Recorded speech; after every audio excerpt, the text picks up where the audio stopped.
nakikinig. Programang inaalam ang masasabi mo. Programang magbibigay ng tama at totoo para tama ang alam mo. Tara, usap tayo para malaman ang Damdaming Bayan. Live sa DZRH Radio, DZRH TV at DZRH Digital.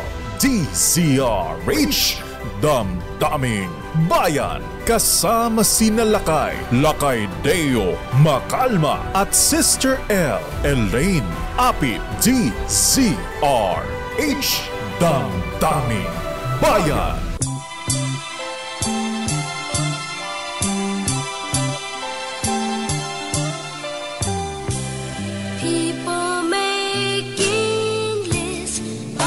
Special gift, taking time to be kind to one and all.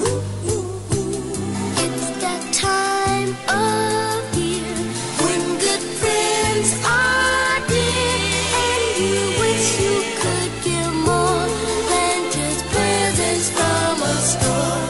Why don't you give love? Ang bilis-bilis ng panahon, mga ninong, mga ninang, ay mga kuyang, mga ating good morning. Abay, 92 days na lang Pasko na pala, ha? Abay, baka malibang tayo sa mga palabas sa SBI, ha? Senate Bureau of Investigation at Kamara de Representantes. Abay, sa mga employers lalo na, huwag kakalimutan ang mga bonus at 13-month pay na ating mga empleyado. Hanin? Ang bilis ng panahon, tignan mo nga naman ang buhay. Minsan nasa ibabaw, minsan nasa ilalim. Katulad na naman itong sinasabi ng research team, firm, na Tanjere. Abay, Tanhere. Ayan. Ay, Governor Angelina Jolie Tan. Good morning. Abay, dati nasa ilalim ang presidente, ha? Nasa ibabaw ang vice-presidente, ha? Ngayon ay presidente ang nasa ibabaw. Batay dun sa research sa satisfaction and trust ratings ng ating mga leader ng bansa. Aba, sa latest survey nitong buwan ng September 16 hanggang 19. Aba, congrats po, Presidente, ha? Keep up the good job, ha? Basta babaan nyo naman ang presyo ng mga bilihin. Yung bigas natin, huwag namang senior citizen, di ba? Mr. Winston Ko, good morning. Abay, tumaas po ang performance rating ng Paulong Marcos. Aba, mula asan ang performance rating, ha? Abay, mula sa 46% naging 46.4%. Kunti lang pala. Points lang. 0.4. Ang trust rating naman ay tumaas din ng kapiraso lang pala, ha? At least tumaas. Mula sa 58.5% na trust rating, naging 58.8%. Nako, ang Vice Presidente Inday naman, anyari kuyang second gentleman Mansa Carpio, ha? May padala silang official statement dito na hindi daw totoong nasa saan ba yun, ha? Nasa beach ang Vice Presidente, ha? Noon dapat ay hearing ng budget ng OVP sa Kongreso. Anyway, sa survey ng Tanjere research team o research firm, ay bumaba din ng satisfaction rating ng Vice Presidente Inday. Mula sa 49% ay naging 48.7%. Yung mga satisfaction rating. Ano bang pinag-iba ng satisfaction tsaka trust rating, ha? At ang trust rating naman, ayan, abay, yung tiwala at trabaho ba yan, ha? Satisfaction. Satisfied ba ko sa presidente, vice presidente? Ang trust rating naman ng Vice Inday abay mula sa 57%, naging 56.8%. Ayan. Talagang ganyan ha. Pero ang good news para sa mga taga Bamban, Tarlac ha, wala pong tuberculosis ha. Wala pong TB ang Mayor Alice Guo mga kuya ha. Kakabsat dyan sa Bamban, Tarlac. At siya nga ay inihalo na sa mga yung mga kakosa sa Pasig City Jail. Abay yung adoption na program ng mga gang dyan, mga kakosa. Abay sino kaya ang kumuha dito kay dating Mayor Inday Sara tuloy. Kay dating Mayor Alice Guo. Ayan. So marami pong issue tayo ngayon mga kuya ha. Abay at ang isa pang mainit na issue rito ay siyempre ha, abay yung mga kapwa-akusado ni Mayor Alice Guo abay sumurrender. Ayan, sumurrender po mahabigan dyan sa NBI. Aba, bakit? Ayan, abay ang sabi po mahabigan ay natatakot daw sila sa kanilang security. Aba, bakit ha? Abay, sino ba itong mga sindikato ito? Bakit member ng sindikato at nakakatakot? Ayan, may involve bang retired general? Pero nagsalita na si retired General Raul Villanueva ng PAGCOR ha? At ng CIDG. Abay, ito daw po ay marites lamang. Ayan, chismis lamang at walang katotohanan. Baka sabihin ng mga Council of Chief ngayon ha, General Nick Bartolome ha, abay kailangan nyo ba ng apology ha mula kay General Raul Villanueva. Anyway, nasa ating linya ang CIDG Director, si Brigadier General Leo Paco Francisco. General Paco Francisco, yang sir, good morning. Good morning, Kuyang Dayo. Good morning sa lahat ng tagaparinig mo sa DCRA. Ayan, una-una po, General Francisco, sir. Ayan, abay, kayo ba ang, kinausap nyo ba si General Raul Villanueva at inamin na nga po ba na wala siyang ebidensya at marites lamang ang kanyang nasabi sa pagdinig sa Senado na mayroong isang dating PNP chief na protector o kaya tumatanggap ng payola mula kay Alice Guo? Kahapon, pinadala ko ang aking chief ng AFCCU CIDG, si Police Lieutenant Colonel Ali, Opo. sa kanyang tanggapan at nagkita naman sila doon. Tinawagan ko ang aking hepe ng FCCU at kinausap ko si Brigadier General Raul Villanueva personally. At nag-usap kami sa cellphone ni Lieutenant Colonel Ali. At sinabi nga niya sa akin na ang lahat ng kanyang sinabi sa Senate hearing noong nakaraan ay purely rumors and hearsay. At pinilit ko siya kasi kailangan kong malaman ang katotohanan sa bagay na to dahil yung imahe ng PNP natin, particularly yung mga ex-chief PNP ay nakataya. Subalit sinabi niya sa akin na yun ay chismis lang. So, doon nagtapos yung aming pag-uusap. Abay, kung nasabi niya yun sa Senado at ito pala ay marites lamang, General Francisco, sir. So, ano ang gagawin niya? Kasi ang grupo ng mga retired PNP chief, Council of Chief ay humihiling na dapat ay merong public apology si General Villanueva. Natanong niyo po ba, General Francisco, sir, sa issue yan? Kuyang Dayo, yung kanyang personal na pamantayan tungkol sa mga bagay na yun ay hindi ko natanong. Pero gusto ko linawin din sa panayam na ito na hindi titigil ang CIDG sa pag-imbestiga sa lahat ng nasasangkot kay Alice Guo, kahit na ito ay mataas na opisyal hanggang sa pinakamababa. So ang direktiba ng ating Chief PNP, Police General Romel Marbil ay you get to the bottom of it. So patuloy na mag-iimbestiga po ang CIDG sa lahat ng mga nasasangkot sa pagtakas, sa mga payula na sinasabi nila kay Alice Go. So yun po yung direktiba ng ating Chief PNP. At kahapon lang naging maliwanag na yung sinabi ni Brigadier General Raul Villanueva sa Senado ay personal niyang sinabi sa akin na ito ay purely chismis lang. Pero bagamat yan po ay chismis o marites at sabi nga sa Senado ay raw intelligence information, ito bang anggulong ito ay ipupurso, ipagpapatuloy ng inyong investigasyon, General Francisco Cuyang, sir? Patuloy po at yun ang direktiba ng ating Chief PNP.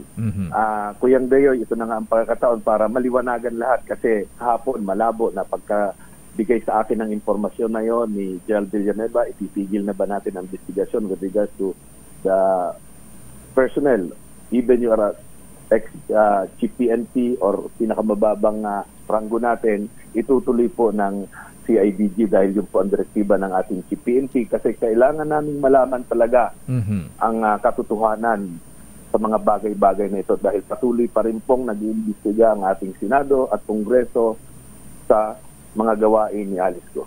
Ayan, kakasuhan ba itong si General Villanueva, General Francisco, sir?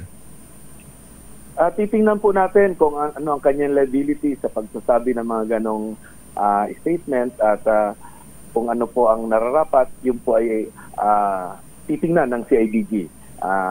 Magkakaroon kami ng meeting ng aking legal division at pag-aaralan po namin kung ano ang pwede namin gawin sa kanyang mga statement na sinabi sa Senado. Ayan, at least klaro, tuloy pa rin ang investigasyon na. Pero dumako tayo kay former Mayor Alice Go, General Francisco, sir. Siya po ay nasa Pasig City Jail na ngayon at under siyempre BJMP. Paano po ang pagbigay ng proteksyon sa kanyang pagpunta sa mga hearing sa Senado? Ito ba under sa protection pa rin ng CIDG o bahala na po ang BJMP rito, General Francisco, sir? Sa ngayon po ang protection na ipoprovide ng gobyerno ay galing po sa BJMP. Sila po nag-arrange ng security arrangement ni Alice Go papunta po sa mga hearing kahit na ito po ay sa Senado, sa Kongreso o sa Korte. Ayan, alam po niyo, General, sir, ang Kongreso po ba ay nakipag-unay na sa inyo dahil alam po natin na hinahanap niyo rin po si dating Secretary Attorney Harry Roque at ngayon ay parang pati yata si Mrs. Roque ay gustong bigyan din ng show cause order at arestuhin para humarap po sa pagdinig ng Kongreso. May coordination po ba ang Congress sa CIDG, General, sir? Meron po, Kuyang Deo, at patuloy po na nating hinahanap si Attorney Harry Roque, kasama na rin po si SPO for Narsoles at yan po ay buong Pilipinas ang paghahanap. May mga tracker teams tayong binuo na exclusive sa paghanap sa mga taong gustong makita ng ating Kongreso. Ayan, siya po ba kaya ay nandito sa Pilipinas o nakalabas na? Ano pa ang information po ninyo? Sa ngayon po, nag-coordinate kami sa Bureau of Immigration kung may mga record na naglabas ng mga nasabing tao na to at hinihintay lang po namin ang kanilang sagot dahil sa ngayon lahat po ng addresses na nalalaman po ng PNP-CIDG ay pinupuntahan po namin at patuloy namin binabantayan. Ayan, sino po ang mga personalities na tinututukan? Sinusubaybayan po ng CIDG, General Francisco, sir? Ito pong si Attorney Harry Roque, si SPO for Narsoles, at yung iba po pong kailangang dumalo sa pagdinig ng ating Quadcom sa Kongreso. Ayan, so maayos po ang inyong coordination sa Quad Committee at maging po sa Senado. Maayos po at yun po ang magiging tungkulin ng ating Philippine National Police, particularly na po ang ating CIDG. Maraming salamat, General Leo Francisco Cuyang, sir. Thank you, good morning at mabuhay po kayo. Maganda umaga. Maraming salamat, Kuyang Deo. Maraming salamat sa iyong tagapagkinig sa DCRH. Mga kaibigan, PNP CIDG Chief o Director, Brigadier General Leo Paco Francisco. Damdamin Bayan. Abay, kayo da marino rin ang mga taga CIDG ngayon. Abay, hindi matapos-tapos, ha? Abay, si Attorney Harry Roque naman ang kanilang hinahanap ngayon. At saka sino isa? SPO4 something? Pero ito po ang malinaw, niliw ni Geraldo Francisco, batay po sa order ng PNP Chief General Romel Marbil. Bagamat sinasabing marites o chismis yung pagdadawit noon na binawi ni General Villanueva na merong dating PNP chief, tuloy pa rin po ang investigasyon para malaman ang katotohanan kung merong nga bang matatas opisyal ng PNP o dating maopisyal ang sangkot sa pagbibigay proteksyon kay Alice Go at sa kanyang kasama at yung pagtakas palabas ng bansa. Damdamin Bayan. O nga pala, good morning, Chief Justice Alex Jasmundo. Kumusta po kayo, ha? Abay, ang sabi po ng kampo ni Attorney Harry Roque, ha? Meron na nga ba? Abay, ngayong hinahanting sila, hinahanap pa, at pinipilit na humarap sa Quadcom Committee ng Kongreso. Abay, mukhang magpapasaklolo sa inyo, CJ, ang Attorney Harry Roque. At speaking of justices, abay, para po sa mga nakilala kay sa mga taga Court of Appeals, para sa mga nakilala naman kay Presiding Justice Mariflor Castillo, ha? Abay, birthday po niya kahapon. Baka hindi po niyo nababati pa, ha? Happy birthday, Presiding Justice Mariflor Castillo ng Court of Appeals. Damdamin Bayan. Oras CJ Jasmundo, ganap ng alas 8:27. Generica Drugstore. Damang-dama. Sorry wala kasi akong kayang ibigay sa'yo, kundi Christmas card. Pero di bale, andito naman ako, di ba? Mas mahal mo ako kaysa sa Christmas card, di ba? Pero meron pa akong isang regalo sa'yo. Ibubulong ko sa'yo. Do you know that I love you very, very much? That I'll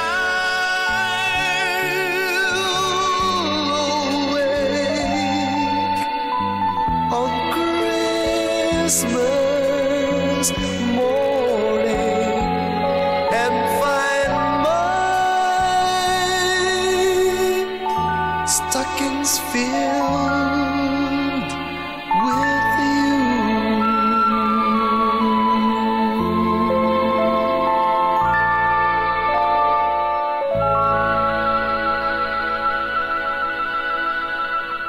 Kumusta ka na, Rico J? Damdamin Bayan. Oras Ninang Nicole.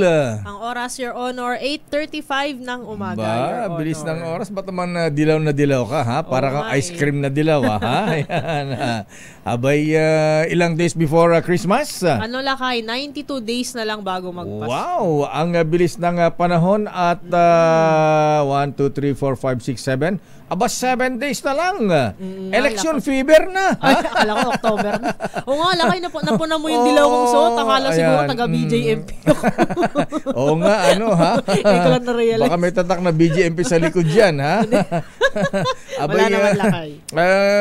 Right away si Bull. Ayan, Jan Roel Rivera, bakit, yellow na ang uniform ng taga-BJMP, hindi na orange? Oo nga, lakay, alam ko rin orange Taga-Munti yata ang orange, eh. Ayan, gusto nga maiba yata ni Director General Roel Rivera ang mga taga-BJMP. Ayan, kulay, ano naman sila, ha? Yellow.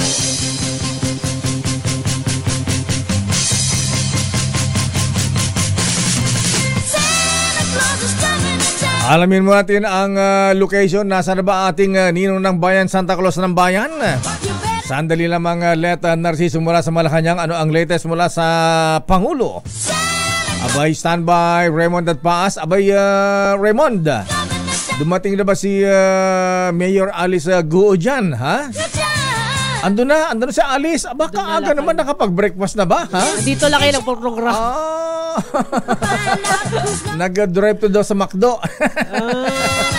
Standby, manang Milky Riguna. Ang daming ganap ngayon sa Kongreso at Senado, ano, ha? Meron pang kuatin pa pala sa Senado, ha? Alamin mo natin kung nasaan ang ninong ng bayan mula sa ating DZRH Malakas Aguinaldo promo. Mabagal si Kulot, ha?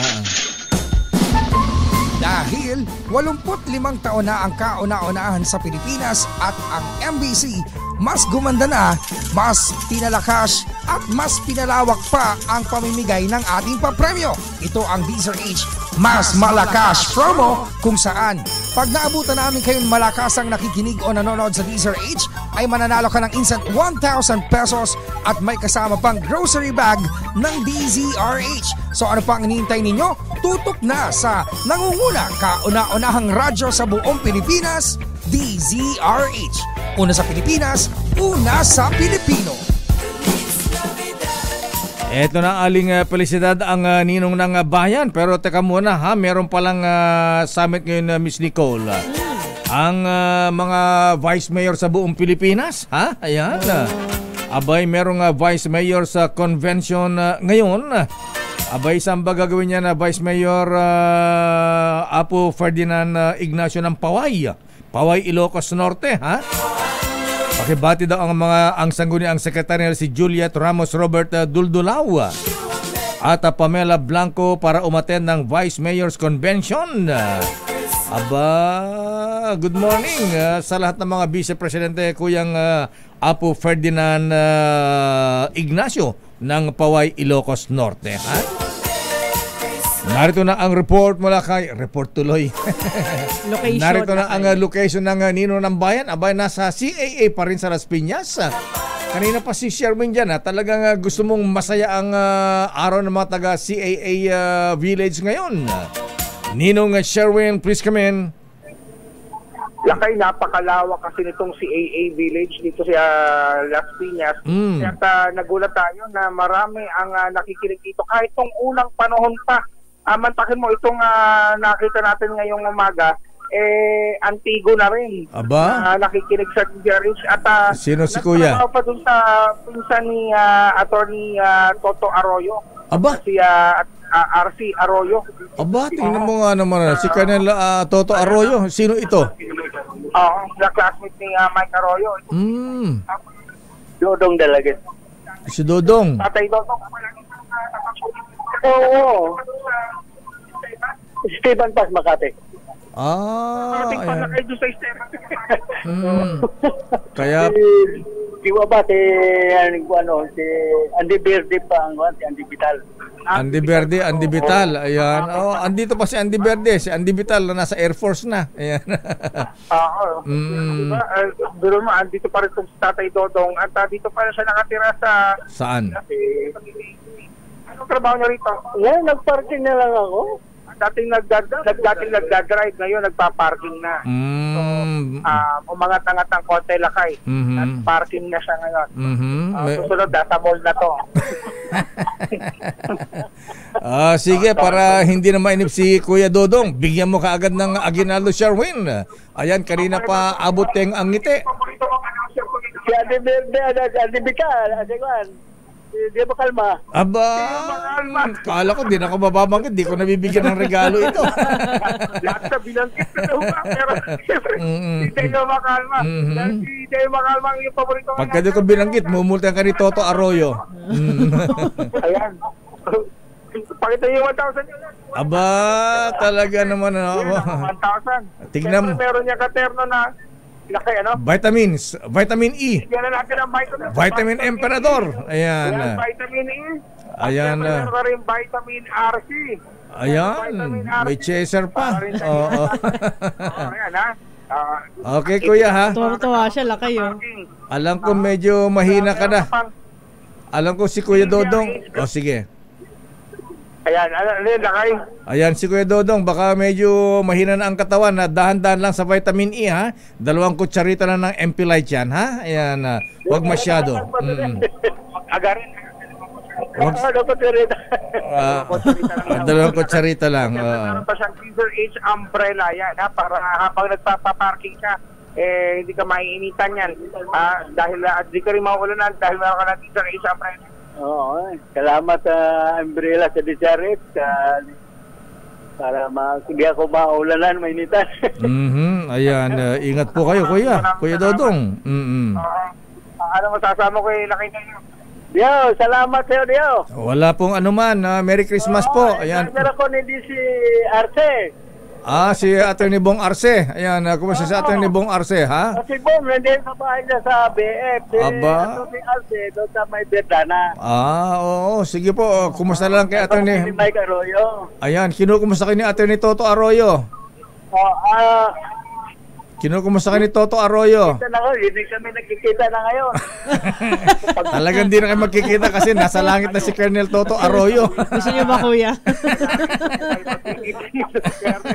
Nasa kabilang buhay na ang Atty. Toto Arroyo. Ayan, Kuya Dodong, maraming salamat. Magandang umaga po sa inyo. Thank you. Maraming pasal ako dyan sa radyo. Sige po. Anytime. Hanapin niyo lang po ako. Ayan, Talagang dadalawin pa tayo ni Tatay Toto doon sa... Kung di mo kabutan dito, magpalamig ka muna sa Star City, sakay ka muna ng Chubibo, ha? Ayan. Okay. Hindi namin sa mga Chubibo doon, ha, Tatay Dodong. Kaya sa mga nais manalo ng 1,000 pesos, tumutok lang sa Diesel H. Baka kayo nasa dating winner sa Diesel H Mas Malakas from RH number 6, Sherwin Bata Alvaro, Diesel H. Una sa Pilipinas, una sa Pilipino. Christmas time in the Philippines. Christmas time in Las Piñas City, Villar City. Maraming salamat Ninong Sherwin at Kuya Dodong. At unahin natin ang report muna mula kay Let. Sandali lamang NBI Director Judge the Sharpshooter Jimmy Santiago, ha? Standby Raymond, nasa na si Alice Go tsaka si Cassandra, ba? Nagsama ang mag-ate, ha? Ayan. Narito muna ang report mula sa Malacanang, Sister Nicole. Ano ang latest sa palasyo? Pangulong Bongbong Marcos target ang magpapalawak sa ugnayan sa mga bansang India at Italy. Ibalita mo yung RH14, Miss Let Narciso. Miss Let. Nicole, lakay isinusulungan ni Pangulong Ferdinand Marcos Jr. ang mas malalim na relasyon sa mga bansang India at Italia. Sinabi ito ng Pangulo na magpresenta ng credentials sa Malacanang ang bagong ambassadors ng dalawang bansa. Winelcome ni Pangulong Marcos ang pagdating ni Indian Ambassador Harsh Kumar Jain sa harap ng paggunita ng ika-75 taon ng matatag na diplomatic ties ng Pilipinas at India. Kumpiyansa ang Pangulo na mas marami pang oportunidad at pagtutulungan ang dalawang bansa sa iba't ibang larangan. Ganito rin ang inaasahan ng Presidente sa ugnayan naman ng Pilipinas at Italia. Sinabi ni PBBM kay Italian Ambassador David Giglio na espesyal sa puso ng mga Pilipino ang Italia dahil ito ang pangalawang bansa sa Europa na may pinakamaraming mga Pinoy. Samantala ngayong araw, sunod-sunod ang meetings ng Pangulo. Una ay ang sectoral meeting na may kinalaman sa food at non-food inflation, na susundan rin ang meeting tungkol sa mga plano, programa at proyekto ng TESDA. Mamayang hapon naman, makikipagpulong rin ang Pangulo sa pribadong sektor, partikular sa infra at digital infrastructure sector. Lakay? Ayan, okay. Walang statement ang Presidente sa mga ganap ko sa Senado at Kongreso? Wala, lakay. Presidente sa kanyang mga schedule. Okay, so chill-chill lang siya, ha? Lalo tumataas ang kanyang satisfaction at trust rating. Ayan, sabi ng Presidente, siyempre, inspirasyon yun, mas ginaganahan magtrabaho at tuloy-tuloy lang sa kanyang ginagawa. Ayan, kaya lang sabi ni Mr. Winston ko, sana yung bigas daw, sana wag maging senior citizen. Ayan. Baka kahit na wag ng ETNEB, ayan, baka 30, ayan, 35. Ang sabi na kayo ng DA ay bumaba naman na daw, nasa may binabanggit silang porsyento, significant na yung pagbaba, inaasahang magtutuloy-tuloy pa dahil mag-aanihan na ulit at may mga, ayan, nailabas na yung ilan doon sa mga doon sa pier. Port Lakay. Natakot yata. Siguro dapat wag magtapos doon. Abay, sino ang consignee? Sino ang may-ari naman ito? Bakit tinatago niya? Iniimbak? Biro mo, 800 containers ba yan? 888. Diyos ko, di ba hoarding na yan? Ba't hindi inilalabas? Yan yung inaaral Lakay. Malabas Lakay. Kaya nung una, di ba, ang sabi, hindi nilalabas kasi mukhang yung mga consignee hinihintay na tumaas ang presyo. Oo. Ang kahapon dun sa press briefing sa Malacanang, ang binabanggit ng PPA Lakay, mas mura pala kasi yung storage sa Apier kaysa yung uupa sila ng warehouse. Ganun ba? Dinidiskarte yung mga negosyante. Ayun, tinatatagal sa port. Okay, pero obvious naman hoarding ha? At least lumabas yan, Lakay. Nung weekend, nakuha na yung halos kalahati, 300 container van. Ayan. Alamin, kung binanggit ni Ascom Jet Marunilla kanina kung sino mga consignee niyan ha? Dapat maimbestigahan din ang mga ito. Dapat yan ang mga inuuna. Ayan. Isingit kina Alice Guo at saka Cassandra Ong. At Pastor Apollo Kibuloy. Okay, maraming salamat, Miss Ulet. Good morning. Good morning, balik sa inyo, Lakay at Nicole. Damdamin Bayan. Baka gusto pa nilang pumasok pa ang National Bureau of Investigation dyan. Oo nga, Lakay. Mukhang kailangan no? Nasa ating linya na Sister Nicole, ang director ng NBI.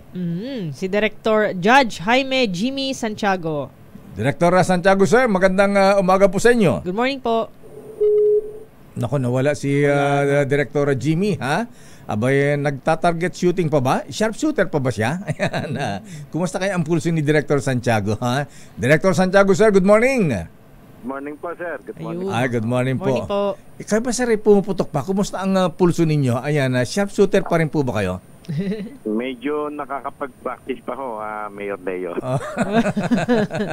Naka-bullseye pa rin po ba tayo? Ayan. Hindi ba nagbabago ang pulso natin? Anyway, medyo pa ho. Ayan. Anyway, Director Santiago, sir, kayo natawagan. Anong dahilan ba't na sumuko pa sa inyo itong 7 kasambwat na mga tauhan ni former Mayor Alice Guo, sir? Ayun nga po, sir, puro isa silang sinasabi na natatakot sila sa kanilang buhay, kaya voluntary na nag-appear sa... Yung 5 po ay nag-appear sa aking Region 3. At yung 2 naman po na lalaki ay pumunta sa opisina namin sa Quezon City at voluntaryong sumurrender po. May kasama po silang lawyer nung sila po ay sumurrender sa NBI director, sir? Yung 2 po, may kasama po. At sino na po ang kinatatakutan nila? Ayan, nakulong na si Alice Guo. Yun nga po, sinasabi nila wala silang kaalam-alam. Yung 5 nga po, sinasabi na sila yung mga tendera lamang sa palengke at bakit bigla na lang sila naging incorporator. Talaga? Pero ginawa silang dami? Pero Sir Jimmy, wala ba silang sinasabing death threat naman? Wala naman pong ganong anggulo. Ganun na nga po, natatakot daw po sila sa kanilang buhay kaya voluntaryo na pong sumurrender sa amin. Pero nakatanggap po sila ng death threat, Director Santiago, sir? Yun lamang pong taba nila dahil na may lumabas na nga pong warrant. Yung kaso po actually ay ang nag-file ay PAOK.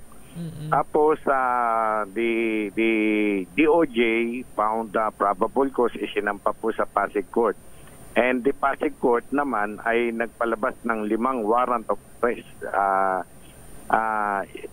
Sila rin naman po ang subject ng warrant of arrest. Ito po mga Pilipino itong mga sumurrender natin pero kasama po mga Chinese, ang dami po ay hindi po sumusurrender at pinahanap po namin ngayon. Itong sumurrender sa inyo, Director Santiago, sir, kilala ba nila kung sino-sino ang mga leader ng sindikato, yung grupo ni Alice Guo? Ayun nga po, kasama po sila sa kasama po nila yung mga Chinese na nakasuhan din. Pero yun nga ang sinasabi nila sa amin, wala silang kinalaman doon sa corporation na yun. Kung incorporators po sila po ba ay nakatanggap ng dividendo, kita ng kanilang negosyong pinasukan? Kung saan po sila kasama bilang incorporator, Director, sir? Yung iba po meron, pero yung iba ay sinasabi nga nila wala sila talagang alam. Ginamit lang yung mga pangalan. Opo. Bakit naman sa dinami-dami ng mga taga Bamban Tarlac, bakit sila pa? Bakit sila ang pinili ni Mayor? Yora. Yun po ang hindi na namin sila kinunan ng statement, sir, dahil may kaso na nga sa korte. At yung mga claims po nila, pinagsabihan ko naman po sila, ano ninyo yan sa korte at korte ang bahala sa inyo. Saan po sila nakakulong ngayon, Director? Ay pansamantala po, nasa kustodiya namin at nag-return na kami ng warrant of arrest as far as these 7 accused are concerned. Nag-aantay po kami ng commitment order kung saan ipapakulong ng Pasig Court. So anong particular na kasong na-file sa kanila, Director Santiago, sir? Naku, sir, qualified human trafficking, non-bailable po. Kaya nakakaawa rin naman sila. Opo. Ayan, okay. So, dyan muna sila sa NBI. Hindi ba, kailan sila ita-turn over, Director, sir, sa korte o kaya sa BGMP? Yun nga po, inaantay po namin ng commitment order ng Pasig Court. Kung saan namin ikukulong, kung saan namin dadalhin. Director, pahabol na tanong na lang po, yung binabanggit niyo po kanina, yung ibang kasama nila mga Chinese, meron po ba kayong estimate na bilang kung ilan pa po yung mga at large pa? Siguro mga 8 pa yun, ma'am. Kulang-kulang 10. Puro Chinese. At hindi po tumitigil ang ating mga agent na hanapin sila, sir, ma'am. At wala ba silang tinukoy na personalidad kung sino ang leader ng sindikato na kanilang kinatatakutan, Director Santiago, sir? Wala naman pong particular na sinabi.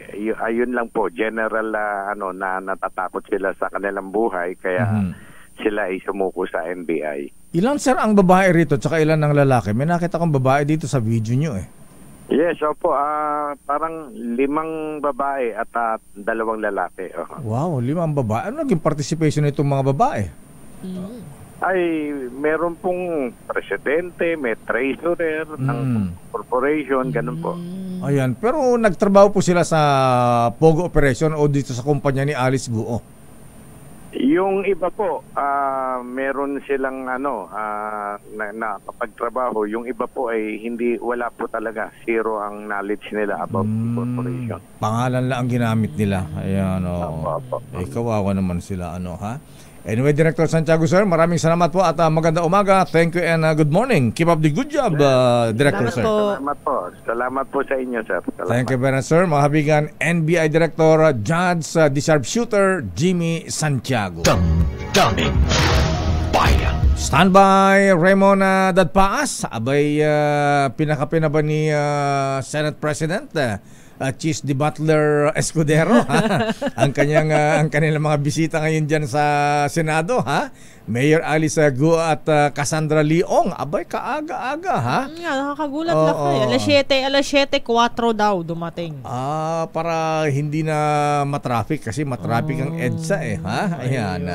Ito yata mga taga BGMP, si General Ruel Rivera, right possible, Abay, di ba gumagamit ng wangwang?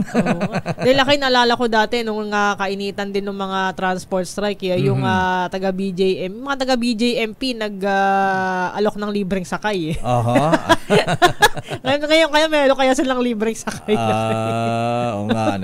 Trabaho muna. Ayan, marami silang ngayon babantayan sa BJMP, Maraming babantayang mga kakosa. Damdamin.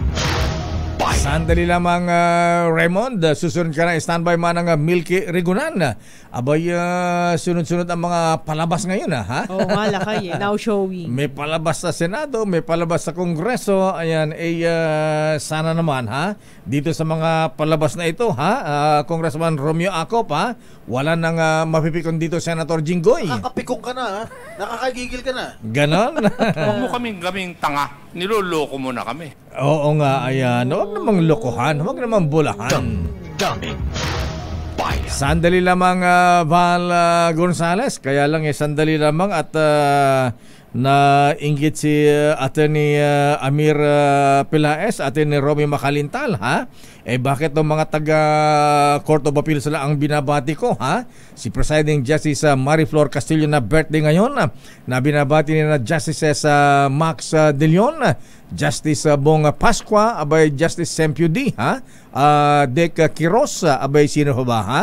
At PJ Romy Barsa, ha? Sabi ni Attorney Amir Pelaez, abay bati mo naman yung mga kasama namin sa Kongreso. Birthday din ngayon si Congressman Edwin E.G. Garjola ng CWS Party List at Mataas na Kahoy, Batangas. Taga Batangas pala are, alaga diyang pabarik diyan. Daming bayan. Sandali lamang, Val, standby. Kasama si Boy George, ha? O nga pala, sabi ko sa iyo, Sister Nicole, next week, abay magdadagsa na ang filing ng Certificate of Candidacy dyan po sa COMELEC. Ayan, election fever na talaga, ha? Pero paalala po sa mga lolo at mga lola, ha? Abay mga kuya, ayan, at maging yung mga nasa Senado, ha? At yung mga resource speakers nila. Baka mamaya problema ang kanilang blood sugar level, ha? Abay baka mamaya mahirap nandun sa Senado, nasa hearing sa Quadcom. Abay mamaya baka panay ang ihi ng ihi, ayan, uhawin, pumapayat at laging gutom na. Abay maaring diabetes na po yan, kaya ingat, ha? Sabi ni Professor Boy Binesa, abay ingat, baka mauwi ito sa sakit sa puso, stroke, kidney failure, at pagkabulag kapag napabayaan. Ikaw, Attorney Romy Mac, ha? Abay, kumusta ang sugar level mo? At siyempre, para makaiwas, mag-exercise. Ganyan si Attorney Mac, lakad ng lakad tuwing umaga yan. Kasama mga senior citizens sa BF Homes. Tamang pagkain. Pwede mo ring samahan ng Cogent DB Plus araw-araw. At ang Cogent DB Plus ay isang herbal supplement na sumusuporta para mapanatili ang magandang kalusugan at siyempre, normal na blood sugar. Sa Cogent DB Plus, Kuyang Ador Andrada, abay, with the power of 9 herbs in one capsule, mas malakas ang laban mo. Ang Cogent DB Plus, mabibili po yan sa Mercury Drug at Watson Drug Stores. At available din online sa Shopee at Lazada. Pero mahalaga pong paalala, ang Cogent DB Plus po ay hindi gamot at hindi dapat gamiting panggamot sa anumang uri ng sakit. Oras, Sister Nicole. Ang oras, Your Honor, 1 minuto bago mag-alas 9 ng umaga. Daming bayan. This time check is brought to you by Star City, Deo Makalma ang inyong lingkod. Laging handang maglingkod sa bayan. Kahit walang porbaril si Deo. At kahit walang... Ayan, next week, filing na ng Certificate of Candidacy ng mga kandidato, mga kuya, ha? Naku, madadivert ang attention sa mga palabas sa Senado at Kongreso nito, ha? May report si Val Gonzales, aba, ang sipag ni Boy George. Si COMELEC Chairman George Garcia, abay, nandyan daw sa National Printing Office sa QC. Laki, kahapon, galing yata ng Laguna si Chairman, Binisita yata yung mga, yung mga vote counting machine yata. Hindi ako nagkakamali. Alamin nga natin kay Aris number 5, Val Gonzales. Ano ang tinignan ni Chairman Boy George? Val Gonzales, please come in. Val. Valentino. Woo! Ayan mon. Awan mag. Wala na. Babalikan natin si Val Gonzales. Pero alam mo, Sister Nicole, ha? Abay, nanonood ako ng news ng BBC kahapon. Pinapan ko yung election dun sa Germany. Alam mo ba na sa Germany, hindi automated ang kanilang election? Ay, ayan yung manual. Oo, sabi ko. Lakay? Aba, industrialized country, napaka-unlad na bansa, Germany. Hindi automated ang kanilang eleksyon. Bakit daw ganon, Lakay? Yung nga ang nagtataka ako, ha? Ayan, bakit ang Germany napaka-unlad? Ayaw nila na automated election, may covered booth, ha? Ayan, at dun sila bumoboto. RS number 5, Val Gonzales, please come in. Val. Mayor, pinangungunahan nitong si COMELEC Chairman na George Garcia, itong ocular inspection dito sa mga bagong biling mga printing machines ng Miro Systems Incorporated. Ito yung bagong service provider para sa eleksyon sa kontrata ng COMELEC. Kadarating lamang itong mga state-of-the-art ito, Mayor, na first in Asia na gagamitin dun sa pag-imprenta ng mga balota sa gaganaping midterm election sa 2025. Kakaiba ito, Mayor, dahil meron itong kakayahan na mag-imprenta ng higit pa sa 1 milyong mga balota sa loob ng isang araw. Ang binabanggit nitong si Chairman George Garcia ay mapapabilis, mapapaaga yung pag-imprenta ng mga balota. Katabi ko, Mayor, itong si COMELEC Chairman George Garcia. Like po tayo sa DCH with the Chairman Garcia, sir, good morning. Good morning po. Katabi ito, Chairman, ay pinili po ito ng Miro Systems, tama po ba? Tama po, kasama po yan sa kanilang naging kontrata sa atin na sila ay kinakailangan mag-provide ng 2 bagong makina. Mas pinili po nila yung makina ay state-of-the-art, number 1 sa ngayon sa mundo. At ito ang kauna-unaan delivery ng ganitong klaseng machine sa Asia. Siyempre, ito ay pag-aari ng Miro. Sabi nga natin, yung ibinibiro natin sana pagkatapos nito, yung printing ng balota, idonate na lang sa COMELEC para magkaroon naman ng sariling printing machines na napakaganda ang COMELEC. And hopefully, magagamit natin sa iba pa natin mga pangangailangan. Si Mayor Deo Makalagdagang pagkatanungan. Yes, guard, Mayor, si COMELEC Chairman George Garcia. Chairman Garcia, sir, good morning. Morning po. Good morning po sa Deo at magandang umaga rin po sa mga kababayan natin. Ayan, Chairman, ano ang pinag-iba nitong Miro printing machine doon sa printing machine ng Smartmatic? Yun po kasi sa Smartmatic dati, sa aking pagkakaalam ay lease o nagrenta sila ng mga makina at that time. Ngayon po ito po kasi ay mga bagong makina na binili po nila mismo at ang nagkakahalagang isang makina ng 300 million mula sa HP. At therefore, lumalabas po kalakay, ano po ito, 600 million yung 2 makina na ito. So, ilang araw lang gagawin? Halimbawa, sa lahat ng mga botante natin, nationwide, Chairman Garcia, sir, mga ilang araw bago makumpleto yung pag-imprenta ng mga balota sa darating na eleksyon?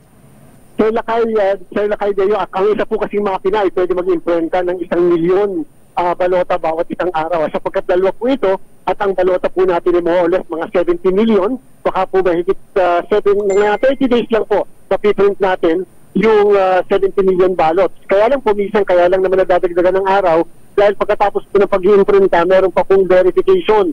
Yung mga balota, inaalam isa-isa, tama ba yung pagka-imprenta, yung kulay na require natin, baka may black, baka may konting smudge, yung balota, nire-reject po lahat yun. At yun po, naked eyes po, kaya madami po tayong hinahire ng mga tauhan upang gumawa po ng bagay na yan. So, kailangan po maayos yung filing ng Certificate of Candidacy. Hanggang saan, kailan po ang last day ng filing of Certificate of Candidacy, Chairman, sir? Sir Lakay Deo, ano po, October 1 to 8 po ang filing ng Certificate of Candidacy, kaya 8 lamang sa national at local position. Sa atin naman pong Bangsamoro, minarapat po natin na ito ay ma-move, Sir Lakay Deo, sapagkat nagkaroon po ng desisyon ng Korte Suprema na tinatanggal ang provision ng sulu sa Bangsamoro. Kaya po ang filing po nila ay mangyayari ng November 4 to 9. Ulit ko po, November 4 to 9 para sa mga miyembro ng parlamento.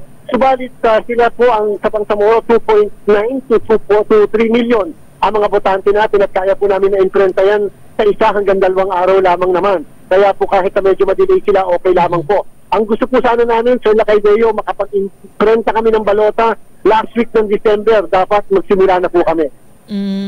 So sabay pa rin po ang eleksyon ng national at local, kasabay ang BARM, Chairman.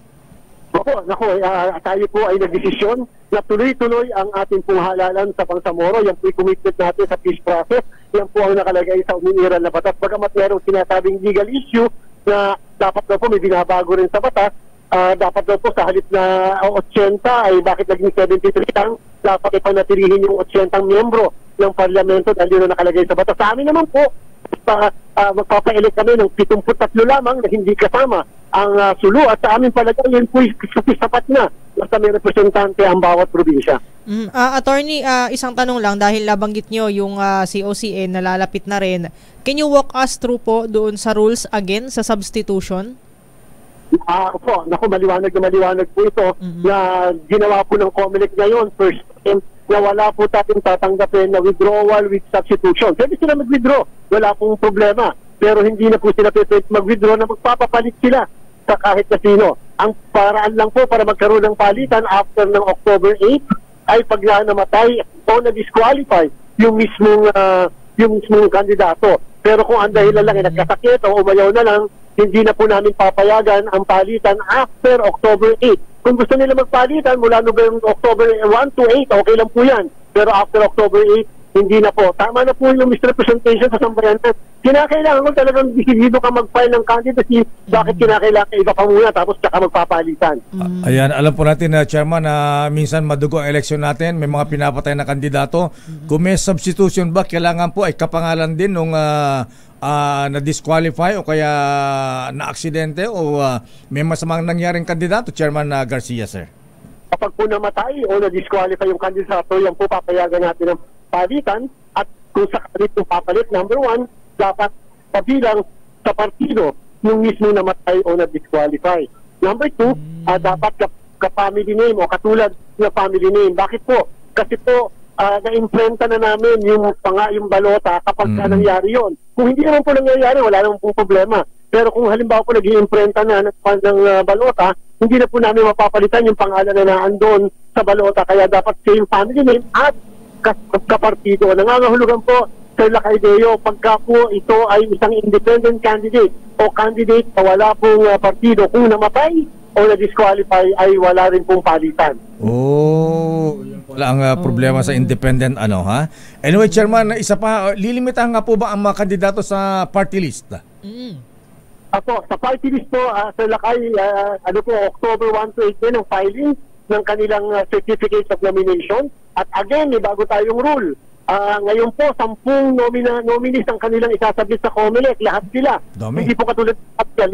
Pagkatapos papayagan na kung sakaling biglang nawala lahat ang 5, nag-withdraw yung 5, ay papayagan na magpalit muli ng bago 5. Ngayon po hindi. Pag naubos yung 10, hindi na po namin papayagan na mag-submit ng panibagong listahan yung party list. Kasi po dati naaabuso po 5, bigla na lang pong nanalo, nag-resign. At pagka-resign, ay saka magpapalitan. Ay para po tayo ay naluloko lang doon sapagkat yung una naman, hindi naman yun ang mga kandidato Pagkatapos bigla na lang nagkapalitan, lahat nagkasakit after the election. Ano na nga, ayan, nabanggit nyo yan, Chairman Garcia, sir. May dating, si dating Commissioner Rowena Guanzon, ano na nangyari sa kanya? Kasi, di ba natalo? And then, may sinasabi na ipinalit sa isang mga nag-withdraw sa isang party list. Ang kaso po ay sa kasalukuyan, nandiyan pa rin po sa Korte Suprema at hindi pa po lumalabas, wala pa po yung disposisyon ang kataas-taasang hukuman sa bagay na yan. Subalit kahit po naghihintay kami ng ruling tungkol sa issue na yan, minarapat na po namin gamitin ang rule-making power ng COMELEC na 10 lang at wala ng palitan o wala ng pagbabago sa 10 na yan. Kahit sasabihin mong madyan ay nag-withdraw, may 5 pa namang natitira. And therefore, para po yung maiwasan na natin, yung bigla na lang nagugulat tayo, bakit naging party list representative yan? Bakit naging congressman yan? Hindi naman namin naihalal yan, hindi naman namin nalaman na yan naging nominado ng party list na yan. Ayan, isa na lang, Chairman Garcia, sir. May bayad nga po ba ang pagpaparehistro ng party list candidate o nominee? Bumibayad po. Opo, yes sir. Ay wala po ito. Maliban na lang pag magpa-file ng petition for accreditation, meron pong file na tinatawag. 10,100 po yan. Sorry, accreditation pala. Accreditation. Apo, pagka yung accreditation po, 10,100 ang filing fee. Pero pagka magsasamit ng mga nominees, wala po tayong requirement ng bayad. Pag magpapile ng candidacy, wala rin po. Ito, ina-announce ko sa lahat. Walang sisingilin ang kahit na sino pag magpapile ng certificate of candidacy. Kung dati-dati, meron po siningil ang BIR, sabi po namin, yan po ay hindi po ang COMELEC. Maaaring sa BIR yan, pagka ini-enroll nyo yung inyong para sa tax. Pero ang COMELEC po, wala po tayong sisingilin kahit piso. Ganun ba? So ano yung mga reklamo ng ibang nag-a-apply na accreditation? Kailangan daw magbayad ng 10 million, 15 million, ganyan na, Chairman. Baka po yung filing fee na 10,100. Yan po yung requirement na binabayaran po talaga. May resibo po yun. At hindi po 10 million, 10,000 lang. Opo. At ano po yun po, alam niyo, alam ko naman po yung pinapatungkulan nyo. Kami po ay nag-dismiss ng almost 142 sa kulang-kulang na 170 na mga party list na nagpapa-accredit sa amin. And therefore po, talaga po naging napaka-strict namin. Kung may mga akusasyon before, ay sana po napawi yung mga akusasyon na yan sa kasalukuyan sapagkat alam ng lahat na nagpa-accredit na talagang nag-ala ng mabuti ang COMELEC at talagang sobrang butas ng karayo ang pinasok nila bago sila na-accredit. Chairman, last question na lang. Kahapon pala, saan po kayo pumunta? Sa data center po ba? Sa Laguna? First time po natin ginawa na pinakita po natin isang data center natin na po saan ibabahay po yung ating mga servers. Napaka-importante po yung server na tinatawag. Ngayon po, 3 po yan. Isang server para sa central server na tinatawag, isa para sa backup, at isa sa tinatawag na para sa mga media, citizens arm, at saka majority minority party. Ipapakita po natin ang lahat. Ayaw po natin yung nangyayari before na lagi na lang may katanungan, o bakit meron palang ganon? Bakit meron palang ganito? We will be as transparent as possible po. Chairman Garcia, sir, pinapanood ko ang BBC kahapon. Bakit doon sa Germany, napakaunlad na bansa, bakit hindi automated ang kanilang election? Manual pa rin? Tama po yan na Sir Lakay, madami na pong bansa ang bumabalik muli sa manual na halalan. Pinapato nila ang pagiging automated election nila. Kasi nga po, siguro yung katanungan, nabilang ba ang boto ko o nabibilang ba ang boto ko? Ngayon po sa ating pong bagong machine, ay masasagot po namin ang katanungan yan sapagkat naglagay po kami ng picture na kung saan ang lahat ng balota na nahulog sa maghapon ay mapapakita sa lahat ng watchers at observers na hindi malalaman kung kanino yung mismong balota na yan. Papayagan namin picturean, papayagan namin i-video para manually ma-count yung mismong mga picture image o yung picture ng balota, ma-counter check kung yan ay tumutugma sa na-transmit na result o doon sa na-impenta na election return. Chairman Garcia, sir, maraming salamat at magandang umaga po sa inyo. Thank you. Salamat po. Mabuhay po. Bal? Salamat. Maraming salamat ang masipag na si COMELEC Chairman George Garcia. So 70 million mayor yung initial na i-imprenta itong bagong machine na ito pag-stop ng last week ng darating na buwan ng Disyembre. Itong pagdating ng mga bagong machines na ito ay bahagi ng kontrata ng Miro Systems ang bagong election service provider ng COMELEC para sa nakatakbang 2025 midterm election. Mula rito sa tanggapan ng National Printing Office dito sa Quezon City, ako si Val Gonzales, DCRA, una sa Pilipinas, una sa Pilipinas. Maraming salamat, Val Gonzales, Chairman Boy George, Erwin Garcia. Ayan, para makatipid tayo, hindi kayo mas matipid kung manual na lang. Ayan, mga industrialized countries, bumabalik daw sa manual. Kaso Lakay, yung di kaya makakatipid sa panahon. Yung bibilang. Kaya lang kung para maiwasan ng dayaan, bakit ganun? Katulad nga ng Germany, kita mo, manual ang kanila election, Pero ang Vice President Inday Sara Duterte Carpio, dapat daw po may valid reason sa patuloy na pagdalo sa plenary deliberation ng Office of the Vice President budget sa 2025. Sino may sabi niyan, Manang Milky? Alis number 12. Milky Rigunan, please come in.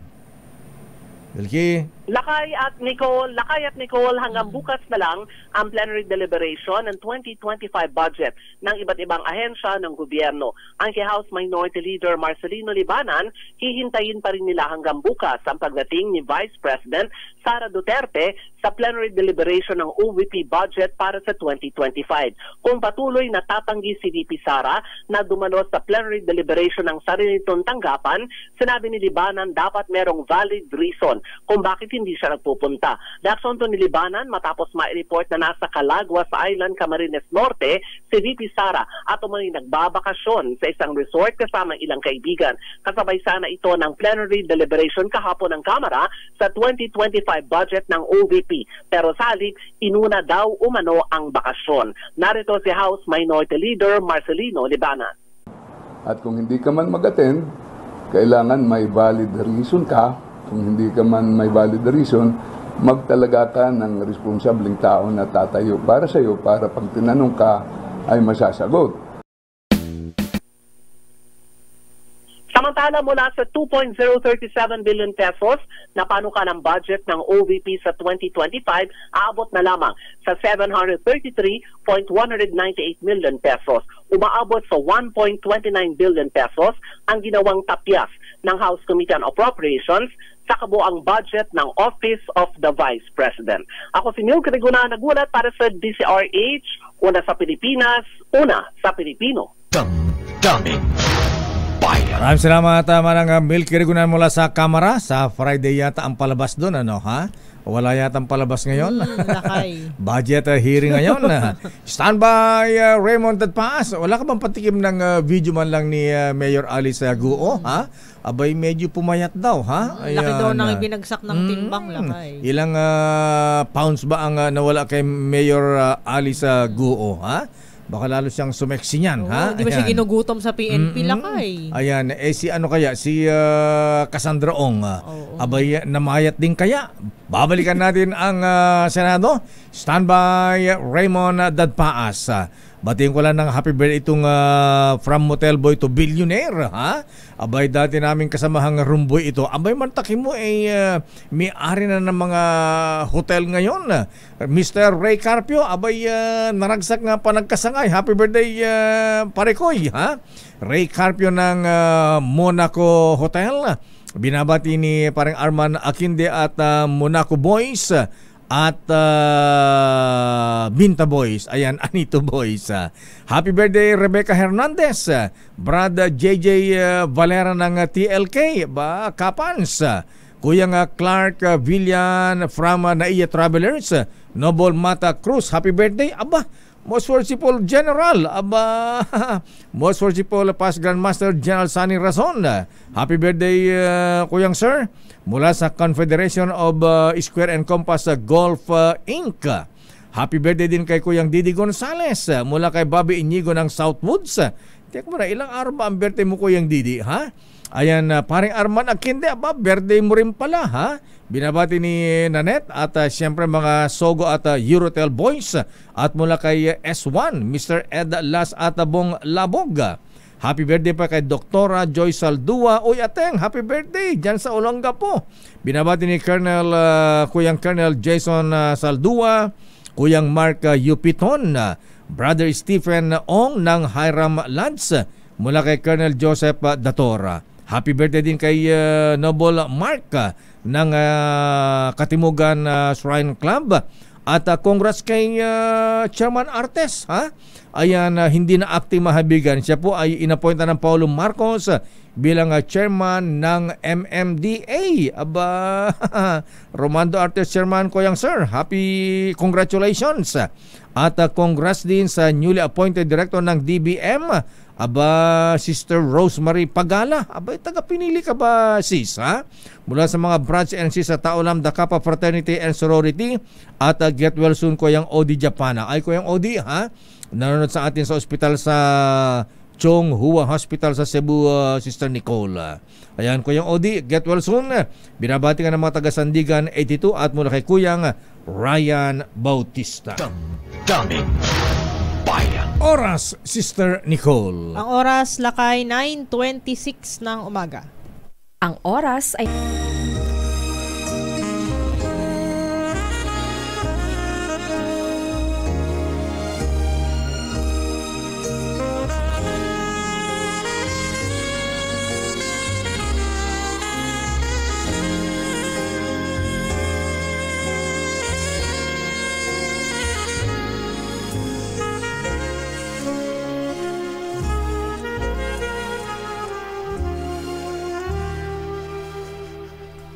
Merry Christmas. And she also sent her from DZRH.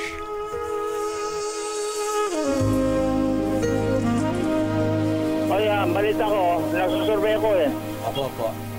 Number 1 radio station ngayon, DCRH. Wow, thank you, sir. Oh, you better believe my survey, man. Yes, Apo. Buhay na buhay pa rin ang Apo Eddie. Ayan. Colonel Alex Zambrano, Colonel Freddy Halasco, ha? Buhay na buhay ang Apo Eddie Ramos. Balita ko, nagsusurvey ko eh. Apo.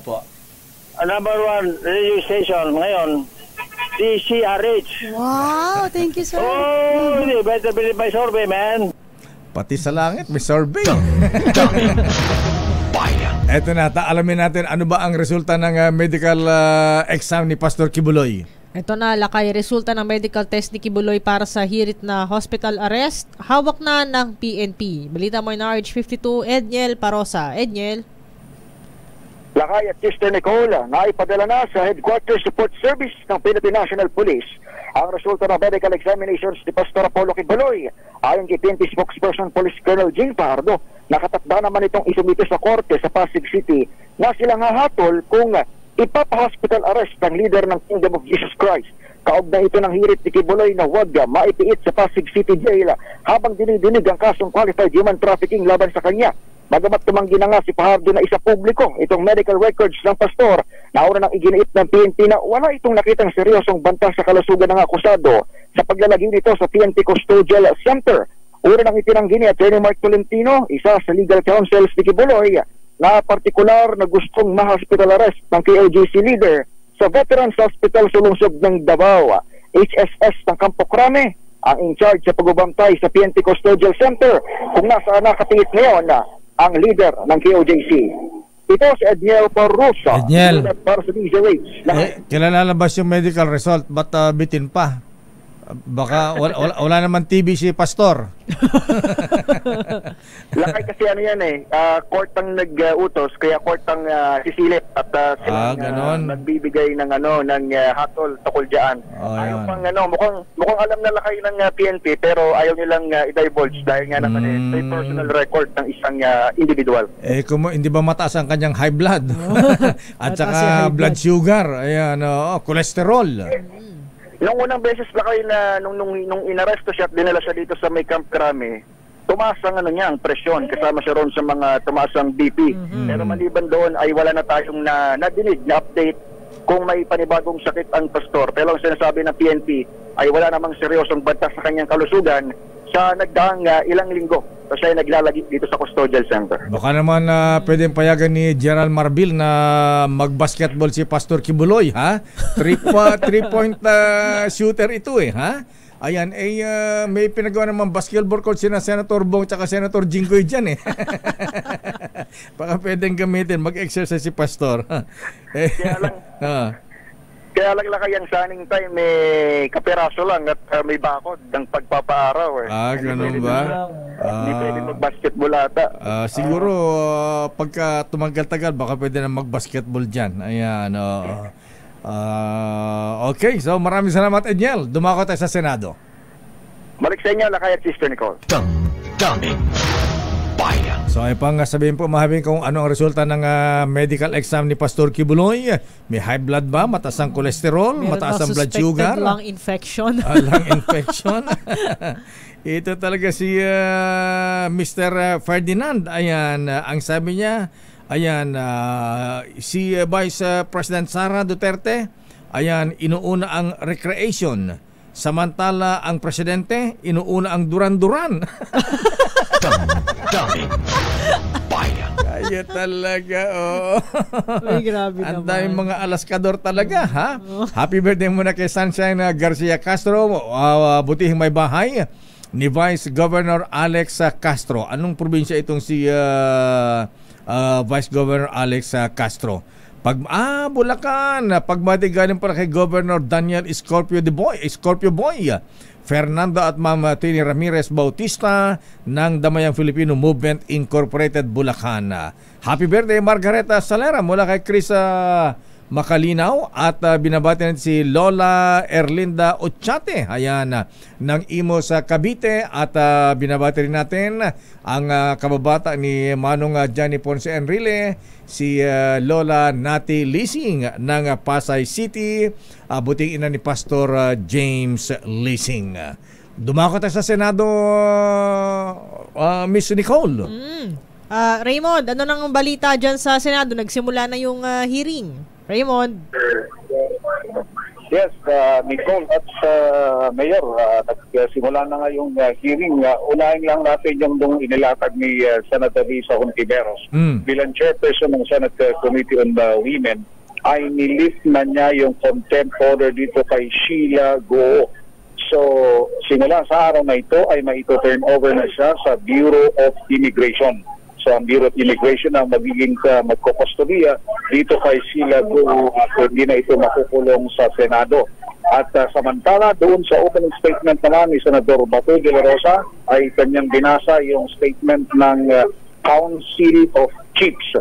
Ito yung galing sa nag-chief ng PNP at na kung saan miyembro siya ay kinundi na itong naging pahayag nung nakaraan ni General Raul Villanueva ng PAGCOR na naging sweeping yung statement na merong daw dating chief ng PNP na tumatanggap ng kayola mula sa operation ng POGO na wala namang ibinigay na ebidensya. At maliban dyan ay inisa-isa na itong mga bisita dito sa na humaharap ngayon dito sa pagdilig ng Senate Committee on Women at narito si Mayor Alice Go na napakaaga 7:04 ng umaga ay nandito sa Senado galing sa Pasig City Jail. Na ang aga niyan dito, Mayor. Tapos si Cassandra. Pina-breakfast ba ni Senate President Di Butler Cheese Escudero? Ang tanong muna lakay kung kumain ba? Oo. Hindi ko nakita yung kung kumain o baka nag-breakfast doon sa Pasig bago umalis papunta dito, Mayor. Doon sa nakita naming picture na ibinahagi galing doon sa kanyang holding area, walang pagkain doon dito sa lugar kung saan siya pansamantalang nag-stay bago nagpunta dito sa plenary ng Senado. Okay. So far ano na ang nangyari? Sino na ang mga nagtatanong? Sino ang mga interrogators? Hindi pa, wala pa kasi nasa preliminaries pa lang. Ang isa sa mga pinag-uusapan ko kasi dito, Mayor, is tungkol doon sa mga bagong sumuko na grupo ng mga involved na may pangalan sa POGO sa Bamban na sumuko sa NBI. At yun ang kanilang nagko-coordinate sila kung paano gawin sa mga ito, kung kailangan pang paharapin dito sa pagdinig ng Senate Committee on Women. Dahil ang target sana nga ay last day ngayon ng pang-14 na hearing na ito, Mayor. Pero ang problema ay mukhang may mga personalities pa na hindi pa rin napapaharap dito. At yun, for the first time din naman, nandito yung Tony Yang. Ito yung sinasabing kapatid ni Michael Yang na operator daw ng POGO sa Cagayan de Oro City na naaresto. At bumalik din si Mayor Bong Kalugay, pero mukhang wala dito yung kanyang partner na sinasabi. Hindi nakadalo ngayong araw na ito. Partner ni Kalugay? Si Miss Veronica ba yun? Tama ba, Raymond? Nakaligtan ko yung pangalan. Veronica daw. Mukhang hindi daw nakapunta at mukhang may karamdaman kaya hindi siya nakarating dito sa pagdinig ng Senado na ito. Akala ko di niya kakayanin kaharapin si Alice. Si Love. Sabi ni Senator Jinggoy. Love ba ang tawag? Hi, Love. Ayan. Sabi Senator Jinggoy.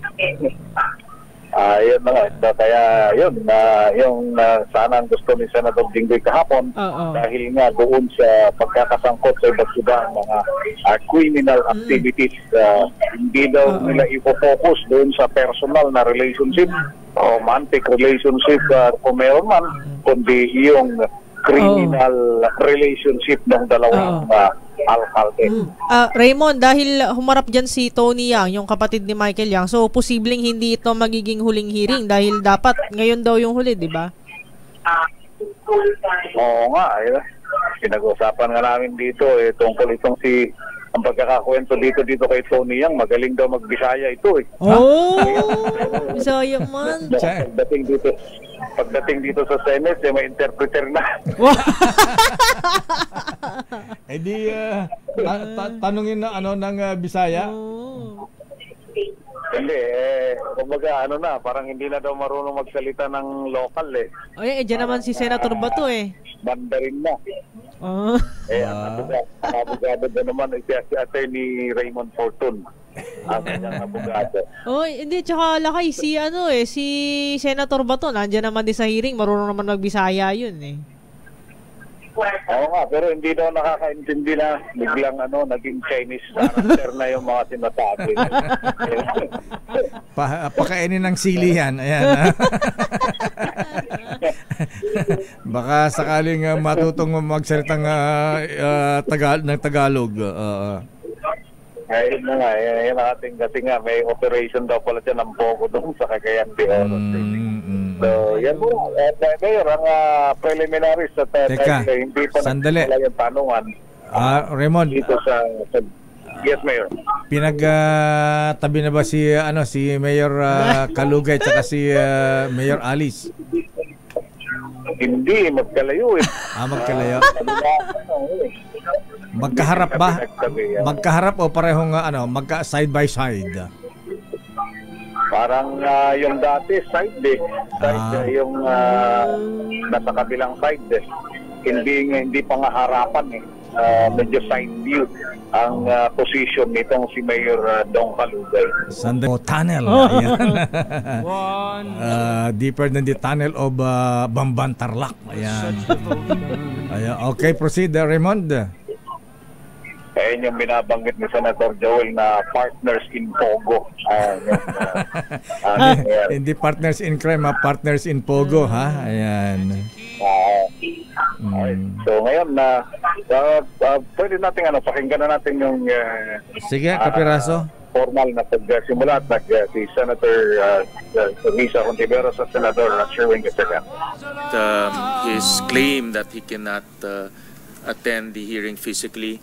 I was conferring with our committee secretary and she mentioned that there was no transmittal of any medical certificate to substantiate his claim. So may we request from him an official medical certificate to that effect? Thank you, Senator Sherwin. We will certainly do that. A medical certificate from J.P. Samson's doctor. The chair can also... The chair will also provide to the committee members yung sulat ni J.P. Samson, pati photograph nung kanyang sarili, yung kanyang pangangatawan, plus the medical certificate. COMSEC, paki-communicate kay Mr. Samson, we require that of him. Madam Chair? Yes, SP Pro Tempore. Thank you, Madam Chair. May I know from the COMSEC if Mayor Kalugay and Cheryl Medina submitted their respective salins? COMSEC, please reply to the question of the President Pro Tempore just after you finish administering the oath sa mga hindi pa nakakapanumpa, because that's an important substantive matter for the hearing. Salamat po, SP Pro Tempore. And please make that of record right after you administer the oath, COMSEC. Please administer the oath now. May I request those who have not taken their oath during the previous hearings to please stand up. Raise your right hand and repeat after me. COMSEC, patayuin yung ating, yes, I think the counsel of Mr. Yang Jianxin, aka Tony Yang, has instructed him. So the other resource persons, please, who are here for the first time and have not taken their oath, please stand and take the oath with the COMSEC. Please raise your right hand and repeat after me. I, please state your name, do solemnly swear that I will tell the truth, the whole truth, and nothing but the truth to this committee. Thank you. You may now take your seat. Thank you, COMSEC. Ms. Carolyn, I think you're here as the interpreter. Could you kindly translate to the resource persons what they have sworn to, so that they know what their obligation is to this committee? 刚才我们宣誓的是，就是我们在听证会的时候要说出真相，所有的真相。 Salamat, Ms. Carolyn. All right. So I will ask questions first to Yang Jianxin or Tony Yang or Antonio Maestrado Lim. Mr. Yang, kailan po kayo dumating sa Pilipinas? When did you come to the Philippines? 请问杨先生，您什么时候过来菲律宾？我大概是在1998还是1999年。That was around 1998 or 1999. So 1998 or 1999, you have been here for a quarter of a century or 26 years.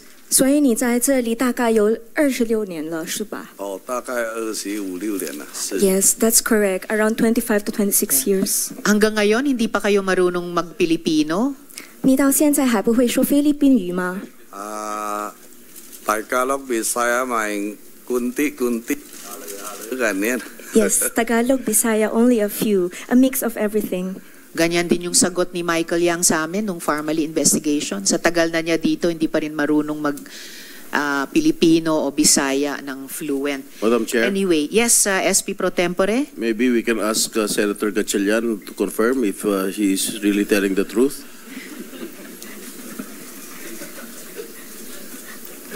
We'll let the interpreter do her job, Mr. President. I agree, Senator Sherwin. Thank you, Senator Sherwin and SP President Pro Tempore. So, Mr. Tony Yang, you confirm that you are a Chinese national? Kinukumpirma nyo na Chino ang nationality nyo? Your mic, please, Ms. Caroline. 您确认你是中国籍吗？我确认。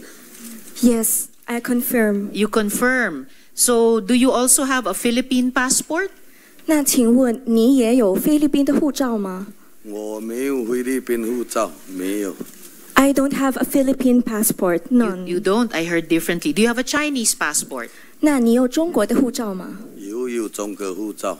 Yes, I have a Chinese passport. You have a Chinese passport. Ito po, ifa-flash ko ngayon, birth certificate po ninyo. So, at ito birth certificate nyo dito sa Pilipinas. Late registration rin. Nirehistro po ito sir, noong 2004. So, just 15 years, 16 years after you arrived here.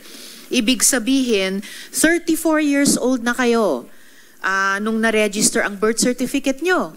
You recognize this? 请问你能认出这个出生证吗？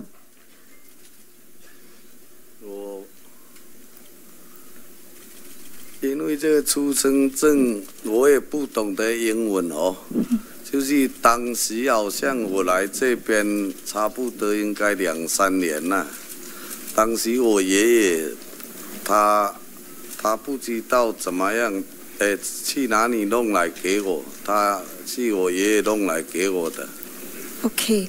I actually could not understand English. What I remember is that when I was here, when I was 2 to 3 years old, it was my grandfather who helped me come up with this birth certificate. You were not here when you were 2 to 3 years old, Mr. Yang. Sabi nyo dumating kayo 1998 or 1999. And then 2004 pa itong rehistro, 34 years old na po kayo. And then now you're telling us it was your grandfather who late registered your live birth. So it looks to me, Mr. Yang, the birth certificate is fake. Remember, you are answering under oath. Miss Caroline, please.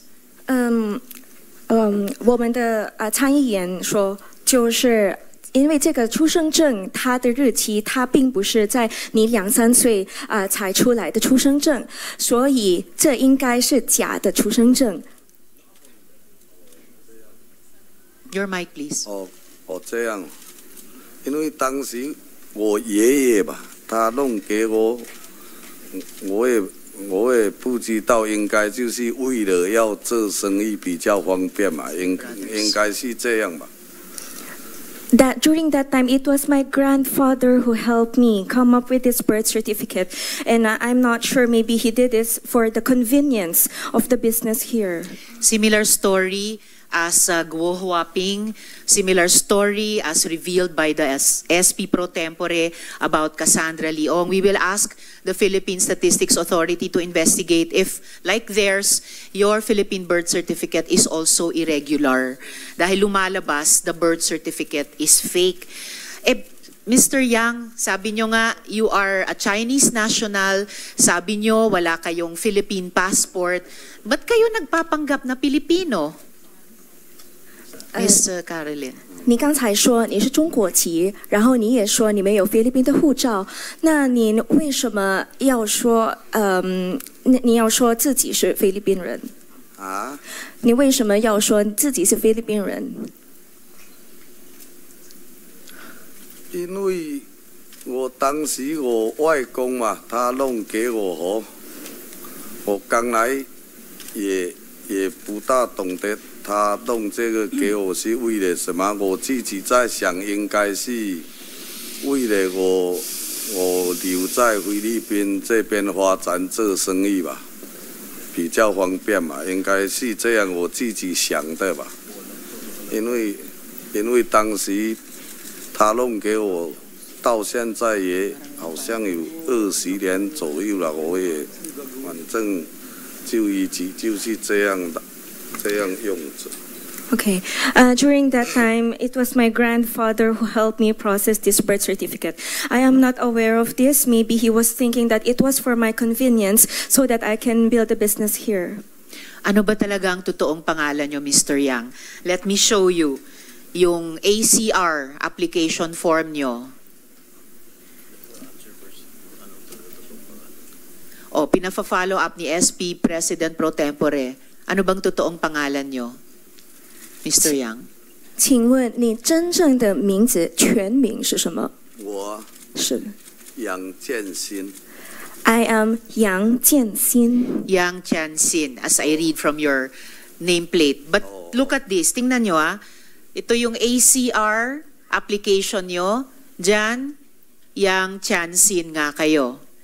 Pero merong ding LTO. Driver's license application, papakita din po namin.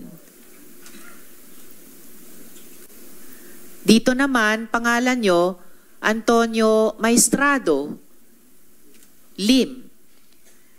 Ito pa, Taxpayer's Identification Number application. May TIN pa. So ito, sa mga Pilipino, dito naman, iba na naman ang pangalan nyo. Antonio Lim. So, alin sa mga ito ang totoong pangalan nyo? 请看我们刚才给你出示的这些驾驶照，还有这个交税的号码。那这里有说您的名字就是 Antonio Maestrado Lim， 还有一个就是 Antonio Lim。那请问您真正的名字是什么？真正的名字？是的。我自己。 也不大清楚，但是我知道，就是说叫安多尼林安年，可是林个里是阿个，我家的都因的马路龙安年，比如，就是我自己对这个英文嘛，我也不说也不准，但是就是大概就是叫安多尼林这样，我知道那个。 就是叫Antonio Lim or Antonio Im Lim 感念。Okay. Since I do not know how to speak English, what I only know is that I am called Antonio Lim. They call me Antonio Lim. That's what they call me. Before I continue questioning Mr. Yang, I'd like to acknowledge the presence of the Majority Leader, Senator Francis. Salamat sa pagdalo. Sir, bakit ba iba-iba pa yung pangalan na ginagamit nyo sa mga official documents? Minsan kayo si Yang Jianxin, minsan Tony Yang kayo, minsan naman Antonio Maestrado Lim. Bakit iniiba-iba ninyo yung pangalan nyo sa official documents? 请问为什么要这样做？就是在不同的这些政府的文件，你用不同的名字。我就是政府的文件应该只有Antonio Lim嘛。 没有别的名字啊。In the government documents, I only use Antonio Lim and no other name. May pinakita kaming iba. Yung alien registration application nyo sa Republika ng Pilipinas, Yang Tianqin. Dun sa LTO driver's license application na sinabit nyo sa Republika, you were Tony Yang, the previous slide. Doon naman, dito naman sa TIN application nyo, Antonio Maestrado Lim. Hindi totoo na isang pangalan lang ginagamit nyo, iniiba-iba ninyo. And you have profited from changing your name and your nationality dito sa iba't ibang submissions nyo. At your convenience, talagang for convenience, gaya ng sinabi nyo tungkol sa lolo nyo. You're only Filipino when it benefits you, Miss Carolyn. OK， 参议员认为，就是你在这些政府的文件就使用了不同的名字。刚才那个外国人注册，你用了那个杨建清的名字，但是在驾驶照还有这个交税的文件，你用了你的英文名字，就是 Antonio Lim。那我们认为呢，你这样用就是为了在菲律宾能够赚钱，能够使用你这个菲律宾的这个身份来在这里开业做企业。我对就是说在菲律宾做生意吧，中国人比如说没有菲律宾的那个证件就不能做生意吧，不能申请这个营业执照啦。我就是当时我外公啊，他弄这个给我，我在想，应该他也是想说，为了我在这边做生意，以后长期留下来在菲律宾比较方便嘛，应该是这样的。好。Yes, because the initial intention of my grandfather is for me to start a business here. That's why I use an English name so that I can also apply for business permits, for other documentations that will be needed for the business. Precisely. So for the record, Mr. Yang has confirmed that he is also Antonio Maestrado Lim, aside from Tony Yang, aside from Yang Tianqin. At di ako makapaniwala, quarter of a century na kayo dito sa Pilipinas, sa Cagayan de Oro included, at di pa kayo marunong mag-Bisaya fluently o Filipino fluently. Dili ako buang para maniwala dyan. Madam Chair, can I just clarify Senator one thing? Joel, Can I just clarify, Caroline, if you can relay this message? Is it still your grandfather who applied for the TIN, for the LTO and ACR, as you previously mentioned for your certificate of live birth? Yung grandfather mo pa rin ba yung nag-apply para sa'yo at this point in time na ganito ka ng katanda? Miss Carolyn. 请问杨先生，这些其他的文件，刚才你说过，就是你是出生证，就是有你的外公来帮你办理。那么其他的文件，比如说这个驾驶照啊，这个外国人的注册啊，还有这些交税的号码，也就是您的外公来帮你办理吗？不是，这个不是我外公帮我办理，这个是我去办理的。